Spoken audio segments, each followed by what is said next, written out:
Breaking news ಬರ್ತಾ ಇದೆ, ನೋಡೋಣ.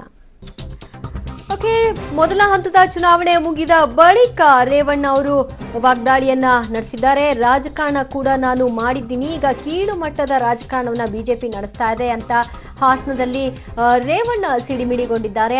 ಐಟಿಯನ್ನ ಎಷ್ಟು ರೀತಿಯಲ್ಲಿ ಬಳಕೆ ಮಾಡ್ಕೊಳ್ತಾ ಇದ್ದಾರೆ ಅಂತ ಐಟಿ ರೇಡ್ ಪ್ರಸ್ತಾಪಿಸಿ ಬಿಜೆಪಿ ನಾಯಕರ ವಿರುದ್ಧ ಸಚಿವ ರೇವಣ್ಣ ಅವರು ಸಿಡಿಮಿಡಿಗೊಂಡಿರುವಂಥದ್ದು.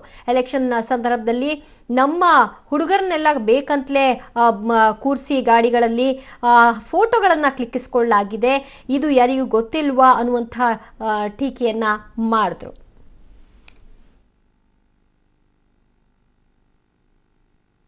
ಬಿಜೆಪಿಯ ಮುಖಂಡರುಗಳು ಒಂದು ಸರ್ಕಾರದ ಯಂತ್ರನ ಯಾವ ರೀತಿ ದುರುಪಯೋಗ ಪಡಿಸ್ಕೊತಾ ಇದ್ದಾರೆ ಅಂದರೆ, ಪಟೇಲ್ರ ಮನೆ ಒಂದು ಸಾಕ್ಷಿ.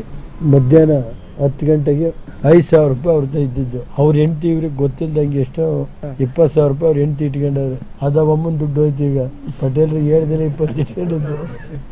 ಆಮೇಲೆ ಪಟೇಲ್ರ ಮಗಳದೆಷ್ಟು 8,000 ರೂಪಾಯಿ ಸ್ಯಾಲ್ರಿ ತಗೊಂಡ್ಬಂದಿದ್ದು. ಇಷ್ಟಕ್ಕೆ ಇನ್ನೇನು ಅಲ್ಲಿ ಏನು ಸಿಕ್ಕಿಲ್ಲ. ಅಷ್ಟಕ್ಕೆ ಬೆಳಗ್ಗೆಯಿಂದ ಸಾಯಂಕಾಲ 8 ಗಂಟೆವರೆಗೆ ಕೂರಿಸ್ಕೊಂಡು ಪಟೇಲ್ರನ್ನ ಚುನಾವಣೆಗೆ ಎಲ್ಲೂ ಹೋಗಬಾರ್ದು.